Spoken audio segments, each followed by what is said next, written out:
വിഷമില്ലാത്ത പച്ചക്കറികളും ഫ്രൂട്ട്സും നമുക്കെന്നും പ്രിയപ്പെട്ടത് തന്നെയാണല്ലേ. അതെന്നും നമ്മൾ നെഞ്ചോട് ചേർക്കും. ഇതെന്റെ വീട്ടിലെ കുറച്ച് ഫ്രൂട്ട്സ് ആണേ. പീനട്ട് ബട്ടറും തേൻവരിക്കൊക്കെയാണ് ആദ്യം കണ്ടത്. ദാ ഇത് മൂവാണ്ടനാണേ, പഴുത്തിട്ടില്ല, പച്ചയാണ്. ഇത് തായ്വാൻ പിങ്ക് പേരക്കയാണ്. ആദ്യം വിളവെടുത്തപ്പോൾ മുഴുവനും പുഴുവായിരുന്നു കേട്ടോ. പിന്നീട് എനിക്ക് നന്നായി കിട്ടി. പുഴുവും വാവലും ഒന്നും ഇത് കണ്ടില്ലാന്ന് തോന്നുന്നു. അവരൊന്നും കാണാത്തോണ്ടാവാം എനിക്ക് ഇത്രയും വലിപ്പത്തിൽ കിട്ടിയത്. സത്യത്തിൽ ഞാനും കണ്ടിട്ടുണ്ടായിരുന്നില്ല കേട്ടോ. സ്റ്റാർ ഫ്രൂട്ട് കഴിച്ചാൽ കിഡ്നി അടിച്ചു പോകുമെന്ന് പറഞ്ഞുകൊണ്ട് ഇത്തവണ എനിക്ക് ഒരെണ്ണമേ കിട്ടിയുള്ളൂ.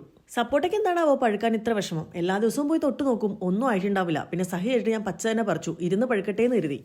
ബേറാപ്പിളിന്റെ തഴി നടുമ്പോൾ ഇത്രയും വലിയ മരമാവുന്നു നിറയെ കുലകുത്തി കായ്ക്കുന്നു ഒട്ടും ഞാൻ കരുതിയില്ല കേട്ടോ. എന്തായാലും കൈ നിറയെ കിട്ടി. അമ്പഴവും പഴുക്കട്ടെ എന്ന് കരുതിയിട്ടതാ. ക്ഷമ കെട്ടു, വീണ്ടും അത് ഞാൻ പറിച്ചെടുത്തു. ചാമ്പക്കയിൽ എനിക്ക് ഏറ്റവും പ്രിയപ്പെട്ടത് ആപ്പിൾ ചാമ്പ തന്നെയാണ്. അതിന്റെ ഒരു രുചി വേറെ തന്നെയാണ് കേട്ടോ.